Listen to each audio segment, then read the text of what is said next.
The YouTube is loading. Just give me another minute, please.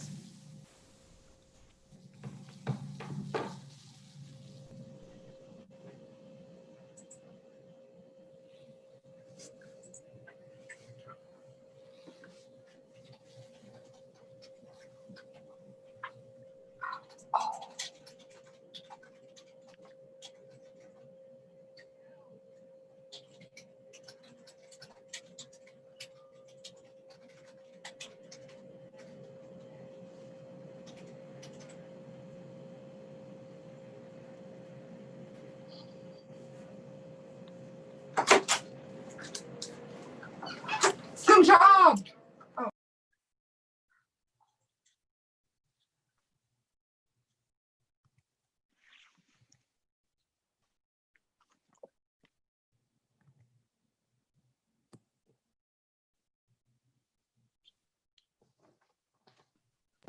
Okay, Chairperson, we are live and ready to go.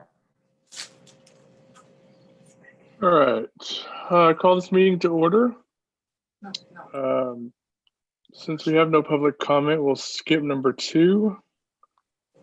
And moving to the consent agenda, consider approving the October 15th Shelter Advisory Committee regular meeting minutes. Do I have a motion? I'll motion. So moved. In a second. A second. With the motion is second, all in favor say aye, or make a motion to say aye. Aye. Aye. Any denials? All right, we'll move on to the regular agenda. A is discussion and possible action related to monthly shelter numbers for October 2020.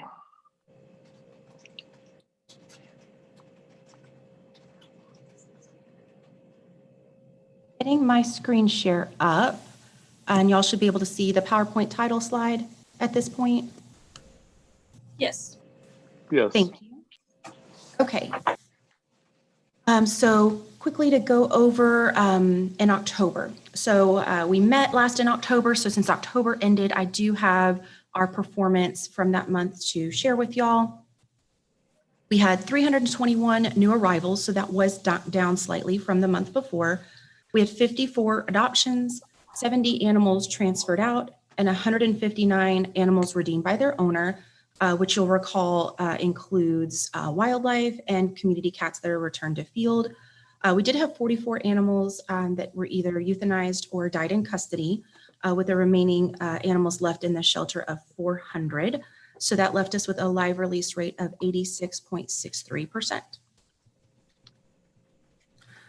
Of those 44 animals that died, 28 were cats.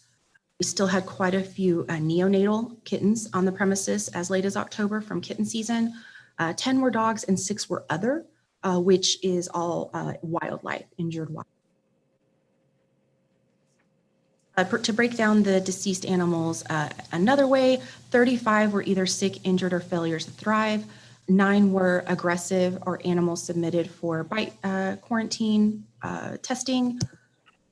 And then to break that down further by outcomes by type, we had 16% of our outcomes were adoptions, 48% were returned to owner, 22% were transferred out to rescue groups, and 13% of our animals were deceased. So that puts us right at that 87% live release rate for October.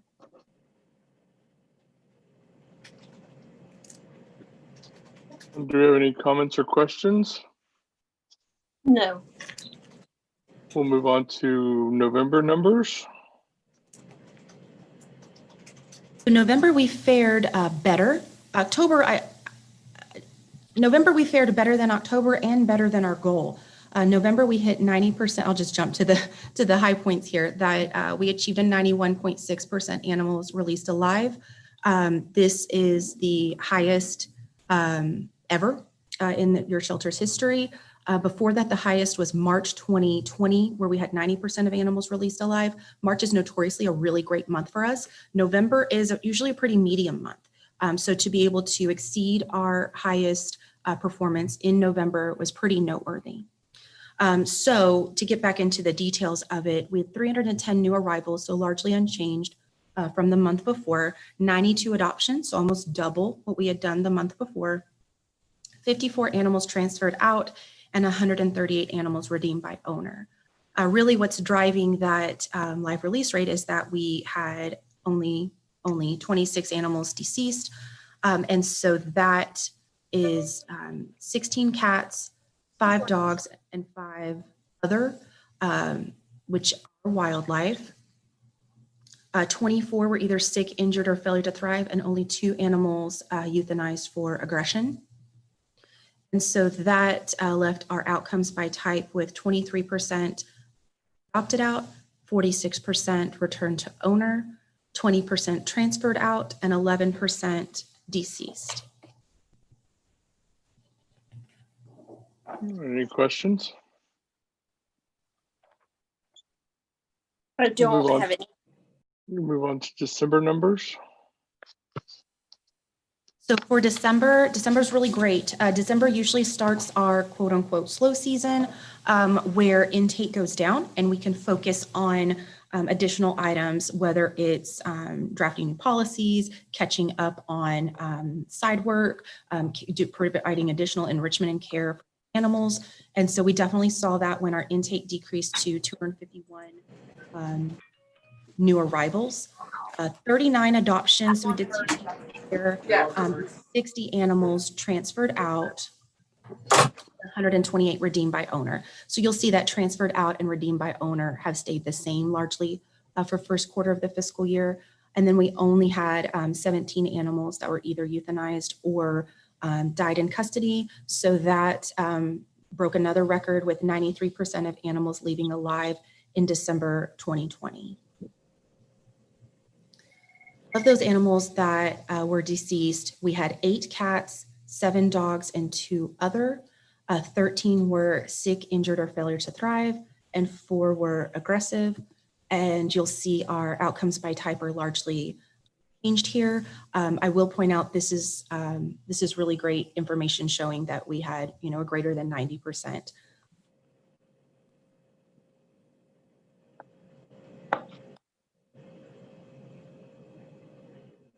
Excellent. Any questions?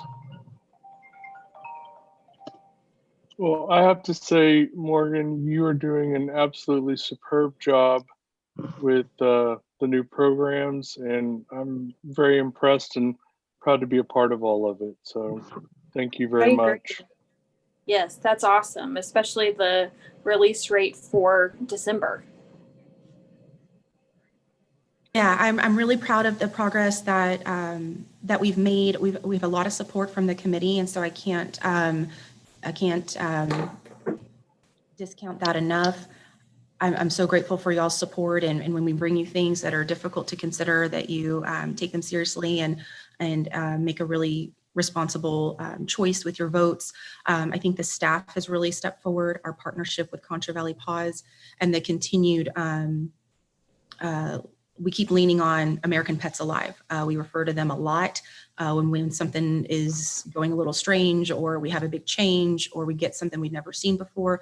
We give them a call. They're really responsive, and they provide a tremendous amount of data so that we know that we're making a decision that doesn't just feel right in the moment, but also is supported by other groups like us that have been coming up through the ranks trying to get to 90%.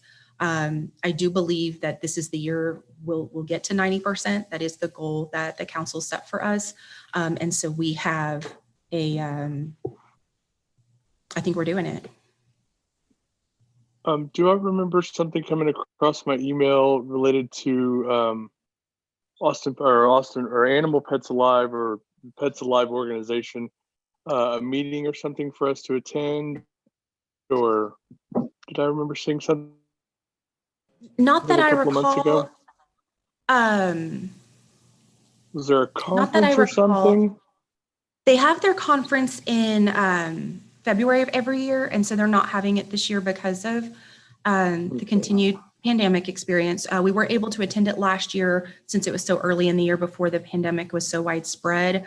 They do have a tremendous amount of webinars that they're offering all the time. And so that is something that we dial into and participate in regularly. Right now, we're really delving into cat programming and how to do more for cats and have appropriate responses for cats and continued live release for cats. That's a lot of what their programming rolling out right now is about. Okay. The last agenda item is consider recommending approval of the policy limiting service area to city limits only. As you'll recall, we wanted to meet more frequently this year so that we could consider necessary policies to get to 90%. We've had some really good performance in first quarter. I think we're going to continue to have good performance, but we just have identified some pressure points, some areas that we're really struggling in, and wanted to bring those before this committee to consider how to move forward. So this is one such option to help increase the live release rate to 90%. So I'll get back into this presentation. So as the caption mentions, we're proposing reducing the service area to city limits only, where we would serve residents of San Angelo specifically. Since, as I mentioned, we are trying to become no-kill this year, and our intake regularly exceeds space and resources. December was a great month with 250 animals coming in only, but we regularly are well above that. Need to manage intake, and this is one option that we can implement. We have several options related to managing intake coming before the group over the next few months. This is the first one to consider. We're recommending all of them be approved, but we certainly recognize that any of them would offer some much needed relief. So this is American Pets Alive sets forth best practices for a lot of things. One of the things they set forth best practices about is what your annual intake should be. They recommend 13 to 15 animals per 1,000 residents should be coming into your shelter. I made that easy and called it 14 animals right there in the middle. We, of course, don't have the 2020 census back yet, but we're estimating that that would be over 100,000 for the city limits proper. And if that's the case, we should be taking in just under 1,500 animals per year. For fiscal year 20, we took in 4,500 animals into our programming. And so we were 2.7 times best practices, almost 3 times what best practices would indicate we should be taking in. And so that let us know, on days that we have a lot of intake, on days that we are full, we definitely feel it. And we definitely say, where are we going to put one more dog? Where am I going to put one more litter of kittens? And we figure it out, and we do our best, but that is taking away from life-saving programming for other animals in need. And we certainly want to be appropriate and take in animals that need our services, but there are a lot of animals that are better off where they are, or better off seeking other programming in the community. So just to let y'all know, some of you may recall in fiscal year 15, we did make some intake changes at that time. We had historically accepted from the Concho Valley, which is a 13 county region. And at that time, intake exceeded 8,000 animals a year. And so that's, well and above best practice.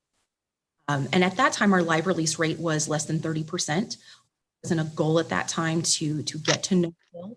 But in 2015, when we started those discussions, we limited intake to Tom Green County only, and those other 12 counties in the Concho Valley were left to find their own resources for homeless pets in their community.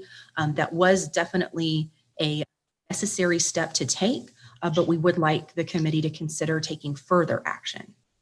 So as a result of that 2015 action by ASAC, we currently accept from anything within Tom Green County, stray pets, owned pets, pets coming in for bite quarantine, and any species, cats, dogs, other pocket pets, livestock, whatever it may be.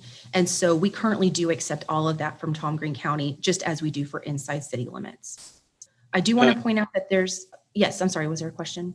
Yeah, just curiosity. Do we receive any funding from the county or the other counties back during that time period? I don't know if that, but do we receive any funding from the Does the animal shelter receive any funding from Tom Green County? I guess would be a question. Thank you. That is an excellent question, and we do not. Your animal services is completely funded by general fund tax dollars from the city of San Angelo only. So there's no financial contribution from county residents or from the county as an organization, and nor was there in the past when we accepted from the 13 county region. So there's no agreement with the county to accept those animals, and there's no fee structure that's different or more for county residents versus city residents. So I hope that answers your question. Yes, ma'am, it does.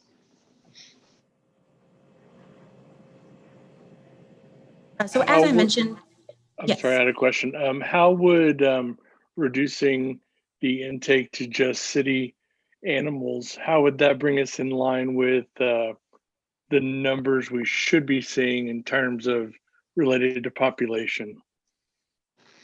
Yes, let me skip ahead because, oh, good, I have it in the next slide. So Okay, go ahead.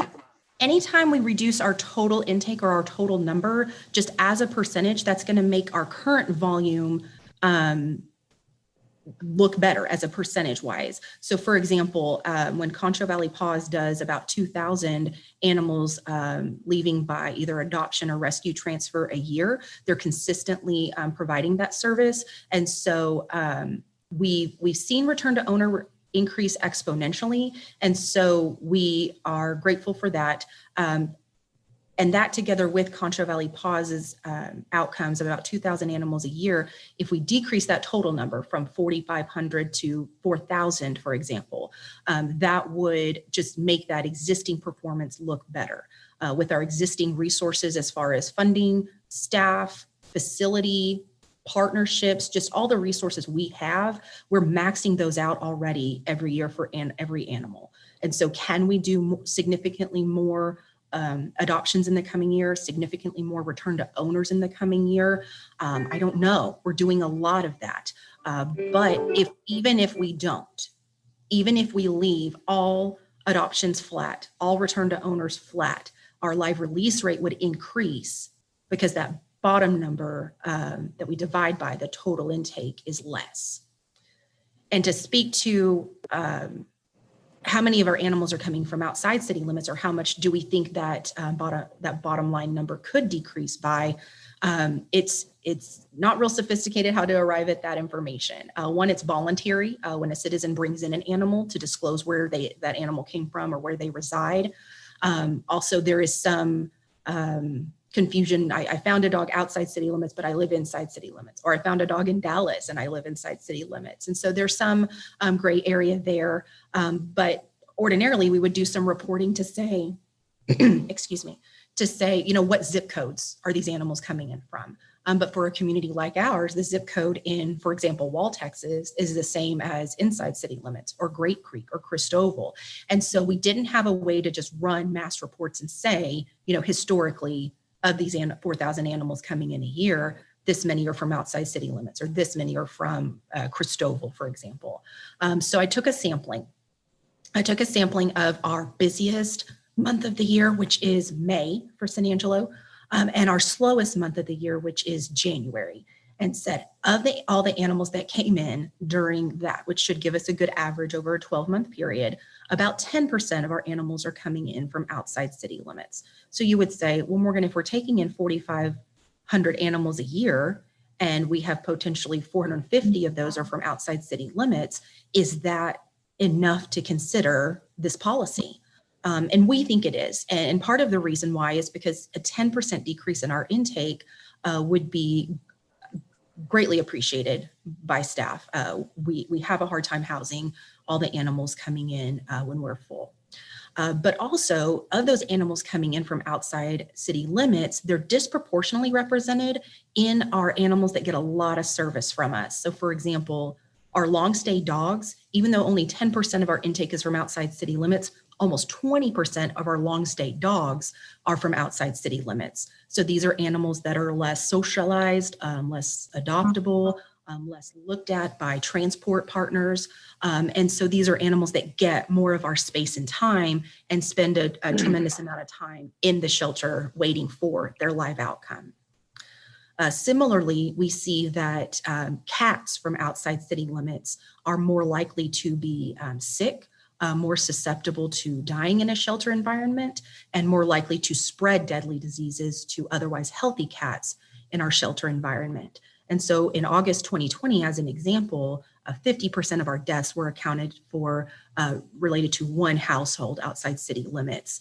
And if August 2020 had been in this year when we're trying to achieve a 90% live release rate, that alone could have ruined us for being able to get to become a no-kill community. And so we would say that it is worth considering because the animals coming in from outside city limits do take additional resources disproportionately to how many of those animals are coming in. Any questions about that? Yeah. I do. My only Caitlin? question would be, if we did that, do you feel like there would be more animals just dumped on the property of the animal shelter if we're not accepting from outside of San Angelo? That's also a good question, and it's something that I didn't have any experience to. You know, there are several policies we've considered in the past, and I do think I have some more detail on that. But for example, when we limited the service area to Tom Green County only, we thought we'd have more animals dumped. When we required counseling appointments for owner surrendered pets, we thought we'd have more animals dumped. I don't see that we do have more animals dumped on the premises. We do have it happen occasionally, not regularly. And I reached out to Pets Alive and said, when y'all talk about managing intake, a number of policies can be included in that. But do you see that there are more animals dumped? Like I come to work at 7 o'clock in the morning and there's a dog tied to the tree out front. And they said, by and large, we don't see a measurable increase in the number of animals irresponsibly brought to the shelter when you implement these kind of policies. So just in our experience with other such policies we've considered, I've not seen that. And our feedback from Pets Alive is that that's not something they're seeing either. Okay. Do you see that animals from outside the city limits are less likely to be reclaimed by their owners as well? I would say anecdotally, that's true as well. Our owner redemptions are almost exclusively inside city limits. We have, so we started increasing on our owner redemptions first when we started requiring more animals come in for bite quarantine. When I started, there was a section of the ordinance that was misunderstood and we weren't impounding for quarantine. And so that is almost all animals from inside city limits. So our owner redemptions first increased when we required more quarantines, and that was almost all city limits animals. But now that we just do more outreach and trying to match, dogs back to their households, cats back to their households, when we do those transactions across the front counter, they're almost all inside city limits. And I could get y'all some data on that, but I don't have that in front of me. But anecdotally, I would agree. Okay. Morgan, this Let's is go. Sandra. So you mentioned something about that people might have options of taking advantage of other programming in the community if we are no longer available to them. Do you have a list of any programming available where if someone takes an animal and you say no, but here are so many places and here are the, this is where you can possibly go or contact? Is there something like that you've got? Do you have a lot of programming available, other organizations willing to take on more animals? We've actually been prohibited by other rescue groups in town by providing their information. So we used to have a list that we provided to citizens if they wanted to reach out to rescue, but we've complied with their request to no longer provide that. But it could be as simple as you have a dog and you rehome it on Facebook Marketplace. It doesn't necessarily have to run through a licensed 501c3. They can also take advantage of spay-neuter opportunities. So we don't have a list that we're providing, but it is readily available to citizens just searching on social media or online. I don't do social media, so I would not know. Well, Unless just with a Google search bar, there's a lot of resources out there, but no, we don't have a list we're providing. There wouldn't be much we could include on it because of the directives we've gotten from other groups. So I guess I have a question. And just in general, I mean, if I went to another city and said, hey, I live here and I want to get a service in a city that I don't pay tax dollars for, such as, I need to rehome this, or I need to go to the, city clinic or whatever, but I'm not a resident of that area and I'm just visiting, that service does not necessarily have to be required to me if I was in that city, if I was not paying taxes or anything. So isn't it really just providing services to areas that support the shelter as a whole versus basically having kind of a pro quid pro agreement where nothing's really exchanged, and the surrounding locality is basically riding off of the shelter and funding resources without contributing to maintaining or staffing or providing care? That's another thing I kind of noticed about this conversation as well.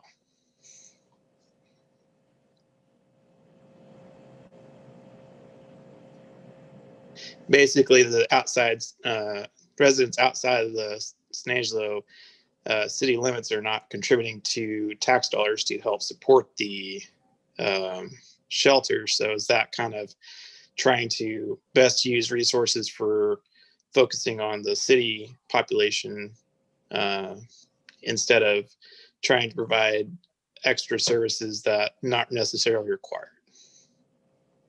Yeah, and I think it runs the gamut for city services. So for example, of course, we're under the organization, the City of San Angelo, and by and large, most city departments serve within the city limits only.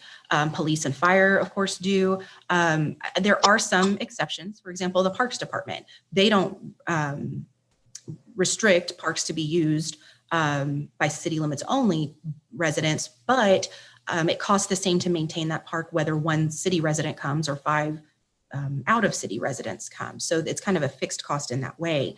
The water department does provide some service to some communities outside city limits, but those residents do pay a premium, I believe 150% of the going rate. So if you live outside city limits, you may, it's only offered to certain addresses, and it is charged at a premium. The health department, of course, does provide service outside to residents outside city limits. We see it in the reporting from the COVID-19 pandemic that people from outside city limits, even outside Tom Green County, are served and reported in those numbers.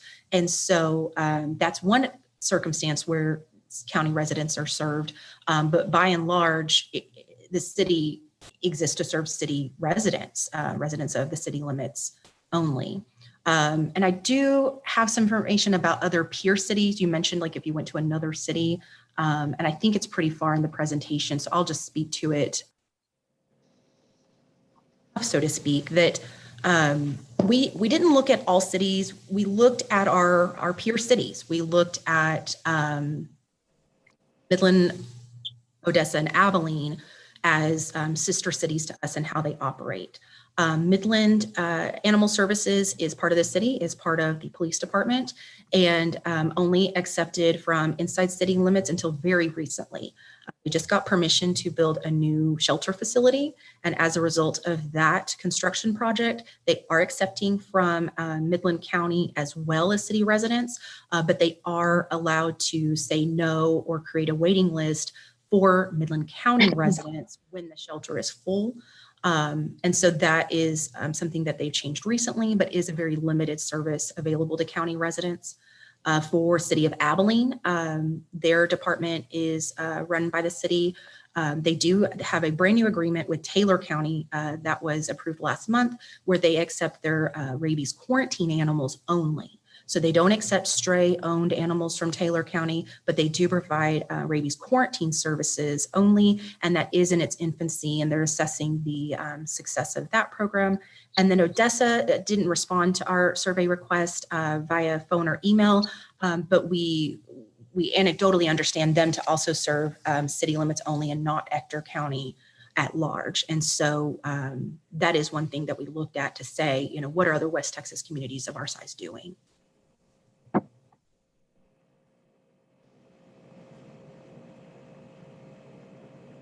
Any more questions? Comments?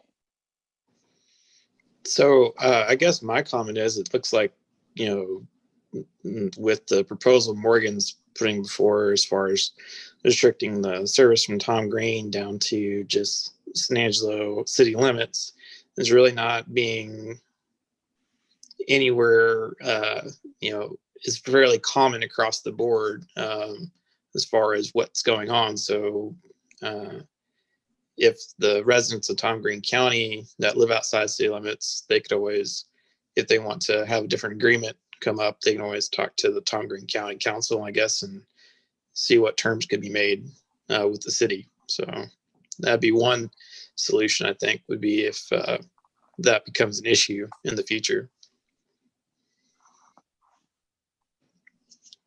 But that's my only comment, I guess, moving forward. So.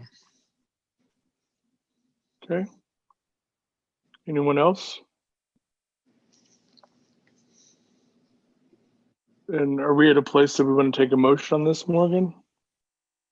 Yes, and just as a point of clarification, this is something that will ultimately go to the council for consideration. And so what's before you today is to take a motion to recommend that this go on to council and you approve the proposal. Understood. Okay. Do I have a motion? I I'll make motion. a motion. I'll second. Okay, we have a motion and a second. All in favor, say aye. Aye. Aye. Aye. Anyone opposed? Okay, well, then we will take it to council. Thank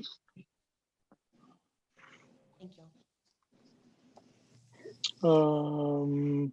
Morgan, can you give us a little idea of how the shelter is operating right now under the COVID conditions, as far as limits on people and how y'all are doing things right now? Yes, thank you. Yeah, that's a good point. You might have seen in the news that last week we actually had to limit services because the number of staff that were under a COVID quarantine. So we had, in its infancy, when the pandemic first hit, a lot of city departments began working remotely and locking certain facilities. We were always open throughout, but there was a period where we had the front door locked and we're serving mostly people by phone, taking all their information, and then only having face-to-face interaction when we actually took the stray animal from them or whatever the service was. That was fine during our slower times of year in May and April, but when we got busier, that kind of interaction takes a lot of staff time. And so we invested in a plexiglass screen at the front counter, where even when we are speaking to customers, we're of course all wearing our masks and have that barrier in place as well. So once we had that in place, we felt comfortable unlocking the doors in late April and providing service that way and still disinfecting all touch points. The limitation to visitors into the shelter, our occupancy is set by square footage. I really have a tremendous amount of square footage when you look at the floor print of my building, but a lot of it is occupied by animals and kennels. And so the places where actual people can stand is really quite limited. And so we worked with Contra Valley Paws that they're limiting the kind of, large scale adoption events that we've really come to rely on so that we can keep people social distanced. And so we don't have a finite number of people that we're limited to allowing into the building, but we can largely serve day-to-day operations and still have citizens 6 foot distanced. It is required still to wear a mask into the facility. And then the week before the Martin Luther King Jr. holiday, we had a number of staff out either with positive COVID tests or with awaiting test results, symptomatic, but not yet with test results. And so we had a couple of vacancies as well. And so that brought us down to about 50% staffing. 7 of my 16 people were out either because of COVID or because of jobs that we've been unable to recruit and fill. And so we had to make the difficult decision at that time to lock the doors again until 1 p.m. And so we shut down all cat intake at that time. And we only allowed dog intake from 1 to 6. And we only had 1 animal services officer in the field responding to emergency calls only.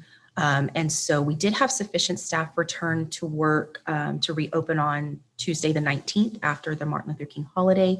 And then we've also had, at this point, all staff are back reporting, and a new hire actually started as well. I think it is important to point out that through some quick discussions with the staff members that tested positive, it does not appear that they tested positive. They didn't catch it from each other. These were unrelated work groups that hadn't necessarily been in contact with each other during that exposure period. We did identify employees with symptoms really quickly and got them home and got them in for testing so that they did not continue to spread. And so even though we had quite a few people out, we don't believe that those were workplace exposures. So we're mostly back to normal with normal business hours from 10 to 6 Monday through Friday. Everybody's still requiring masks, and staff and visitors alike. Excellent. A lot of shelters have been negatively impacted, of course, by the pandemic. City of El Paso closed their shelter facility in March 2020 and has not yet reopened. So they're not taking in any cats. They're not taking in stray dogs. They're only taking in aggressive dogs and bite quarantine, and have been throughout this time period. Dang. Do we have any follow-up or administrative issues to discuss? I don't have any. Just as a reminder, our next meeting is in February. As I mentioned, we're meeting more frequently in 2020. And we do have a new committee member who will be sworn in and seated by that time. So that'll be February 18th. Okay. Any questions or comments from the committee? All right, do we have a motion? Do we have a motion to adjourn? I'll make a motion. I second. All in favor? Aye. Any opposed? All right, y'all have a wonderful day and we'll see you next month. Bye. Mm. Thank y'all.